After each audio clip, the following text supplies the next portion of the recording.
The country house. I just chose the worst house to stay in quarantine. Well, but not everyone has a house in the woods to be able to spend a few days, right? I hope this isolation will end soon. The good thing about all of this is that now I will have more time to spend with my son. Since my husband left, it has been very difficult to handle everything on my own. Even more now that my son, John, is almost 2 years old. The house should have been renovated. Everything is old, dusty, and broken.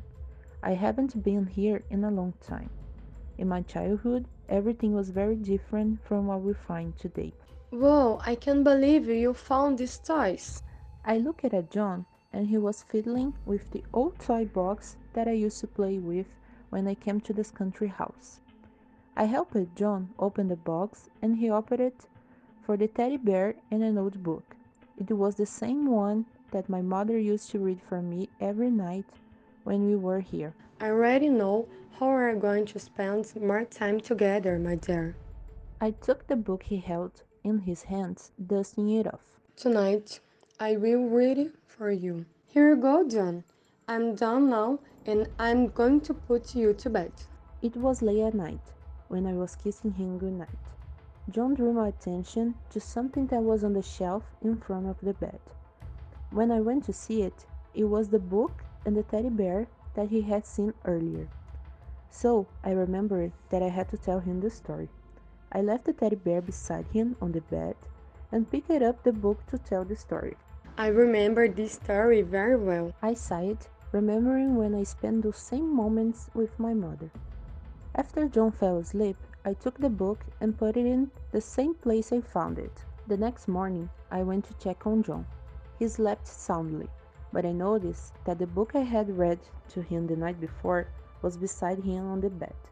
The teddy bear was not there. I looked aside and saw him on the same shelf where I remember putting the book. Whoa, I was really exhausted yesterday. I swear I put the book on the shelf and the beer next to John's bed. But okay, it must be just my imagination. At dusk, I was finishing washing the dishes in the kitchen when I heard laughter from the living room. I went to take a look at John, as I had left him watching cartoons on TV.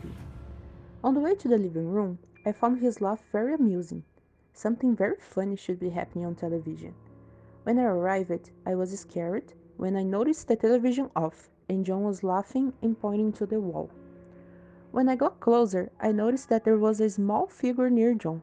In order to protect my son, I ran to pick him up, and when I looked again, the figure was no longer there. Getting close to bedtime, I put John to bed, and he asked again to read the book from the night before.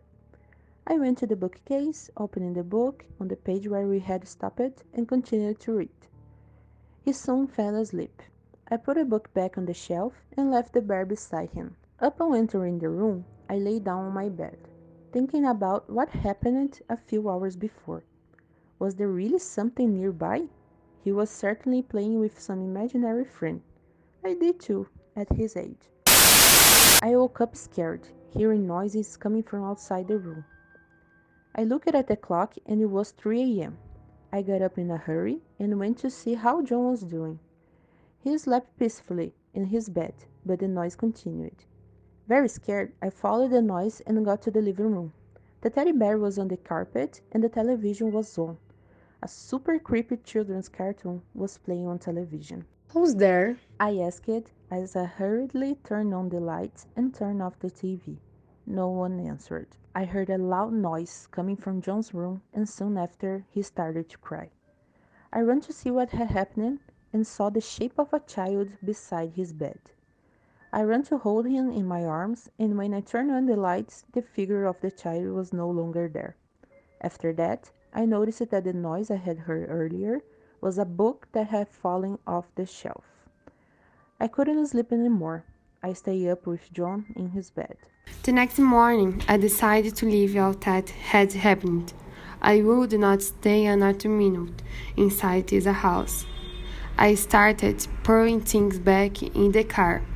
I passed John's room again and noticed the book that had fallen the night before on the floor.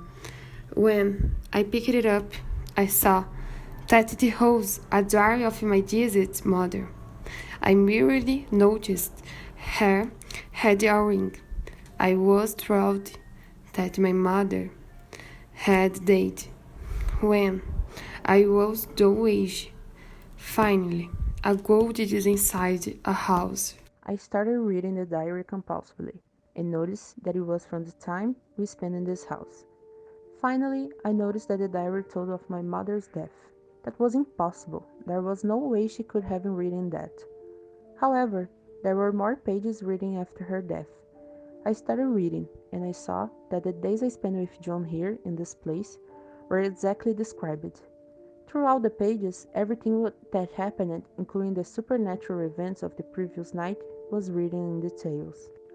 My hand started to shake when I arrived at a specific paragraph in the diary, which said what would happen after I finished reading. My hands were shaking so badly, I ended up dropping the book on the floor. I was in shock. The moment I picked up the book again, the bedroom door slammed. I felt a cold hand on my ankle, squeezing too hard. I fell to the floor and started to be dragged.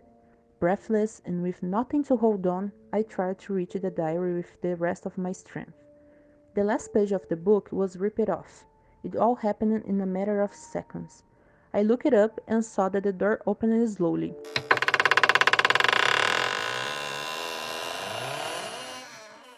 Behind it was John, and beside it was the same figure of a child I saw the night before, protecting him. I noticed that this apparition was exactly the imaginary friend I had as a child when I came to this house with my mother. Still on the ground, being dragged, and in despair, I forced my eyes to read what said on the page in my head.